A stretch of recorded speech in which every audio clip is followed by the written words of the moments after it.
ബിജു മേനോൻ, നിഖില വിമൽ, അനുശ്രീ, മേത്തിൽ ദേവിക എന്നിവർ അഭിനയിച്ച സിനിമയാണ് കഥ എന്ന് പറയുന്നുള്ളത്. ഈ സിനിമ OTT കാണണോ അതോ തിയേറ്ററിൽ പോയി കാണണോ എന്ന് ചോദിക്കുകയാണെങ്കിൽ ഈ സിനിമയിൽ എനിക്ക് വർക്കാവാത്തൊരു സംഭവമുണ്ട്. അതായത് എനിക്ക് ഇഷ്ടപ്പെടാത്തൊരു സംഭവമുണ്ട്. അത് ഞാൻ വഴിയേ പറയാം. അതിനു മുമ്പ് നമുക്ക് ഈ സിനിമയുടെ കഥനെക്കുറിച്ച് പറയാം. ഈ സിനിമയുടെ തീം എന്ന് പറയുന്നത് ഒരു 4 കാലഘട്ടത്തെ പ്രണയത്തെക്കുറിച്ച് പറയുന്ന സിനിമയാണ്. ഒരു ചെറുപ്പകാലം, കൗമാരം, യൗവനം, പിന്നെ ഒരു അപ്പർ മിഡിൽ ഏജ്. ഈ 4 കാലഘട്ടത്തെ പ്രണയത്തെക്കുറിച്ച് പറയുന്ന സിനിമയാണ് ഇത്. ഈ സിനിമയുടെ കഥ ഓക്കെ ആയിരുന്നു, തീമും ഏറെക്കുറെ ഓക്കെ ആയിരുന്നു. ബട്ട് ഇതിൻ്റെ ആ കഥ പറയുന്ന ശൈലി, ആ ഒരു ഒഴുക്ക്, അത് എനിക്ക് പേഴ്സണലി ഒട്ടും വർക്കായില്ല. ഈ പടം എന്ന് പറഞ്ഞാൽ അധികം മാർക്കറ്റിംഗ്, വളരെ മിനിമൽ മാർക്കറ്റിംഗ് വന്ന സിനിമയുണ്ട്. അത് അത്രത്തെ ഹൈപ്പൊന്നും ഉണ്ടായില്ല ഈ സിനിമ ഇറങ്ങിയത് അറിഞ്ഞത് തന്നെ ബുക്ക് ബൈ ഷോയിൽ കണ്ടപ്പോഴാണ് ഈ സിനിമ ഇന്ന് ഇറങ്ങിയല്ലോ എന്ന് അറിയണത്.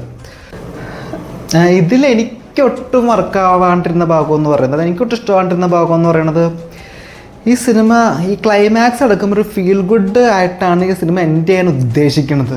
ബട്ട് ആ ക്ലൈമാക്സിനോട് തൊട്ട് മുമ്പ് നടക്കുന്ന കുറച്ച്, അതായത് വളരെ തൊട്ട് മുമ്പ് നടക്കുന്ന കുറച്ച് സംഭവങ്ങൾ കാണിക്കാൻ കുറച്ച് സീൻസും ഉണ്ട്. അതും ക്ലൈമാക്സിലെ ഫീൽ ഗുഡും അത്രത്തോളം കണക്റ്റ് ആക്കാൻ പറ്റില്ല. കാരണം പിന്നെ അത് ഫീൽ ഗുഡായിട്ട് എനിക്ക് തോന്നിയില്ല. എനിക്ക് പേഴ്സണലി അതൊട്ടും വർക്കായില്ല. അതുപോലത്തെ ചില പ്ലോട്ട്സും ആ ക്ലൈമാക്സ് നോക്കുമ്പോൾ ചില പ്ലോട്ട്സൊക്കെ എന്തിനായിരുന്നു വേണ്ടായിരുന്നു എന്ന് വരെ തോന്നിപ്പോയി. ഇതിൽ ആക്ടിങ് വൈസ് സിദ്ദീഖൊക്കെ ഉണ്ട്. അത് മൂപ്പര് നല്ല അടിപൊളിയായിട്ട് തന്നെ വർക്ക് ചെയ്തിട്ടുണ്ട്. നല്ല രസമായിരുന്നു. അതുപോലെ തന്നെ NG പണിക്കരൊക്കെ നല്ല അടിപൊളിയായിരുന്നു. ബിജു മേനോനും ഒബ്വിയസ്ലി. ബട്ട് ആ ക്ലൈമാക്സ്, ഈ പടം ഒന്ന് കണ്ടിരിക്കാൻ നല്ലതാണെന്ന് പറയാൻ തോന്നണ ഒരു പോയിന്റിൽ ചെന്നിട്ടാണ് അവർ ആ ക്ലൈമാക്സ് കൊണ്ടേ കലവടിച്ചത്. എനിക്ക് പടം പേഴ്സണലി ഒട്ടും വർക്കായില്ല ക്ലൈമാക്സ് കാരണം.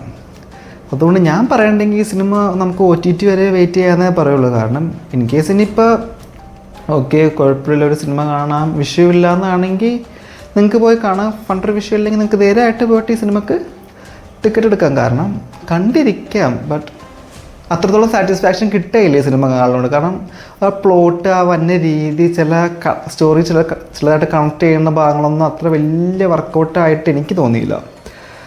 അപ്പം പടം കണ്ടവരുടെ അഭിപ്രായം പറയാം. ഇല്ലാത്തവർ ഒന്നല്ലെങ്കിൽ പോയി കാണാം, അല്ലെങ്കിൽ OTT വെയിറ്റ് ചെയ്യാം.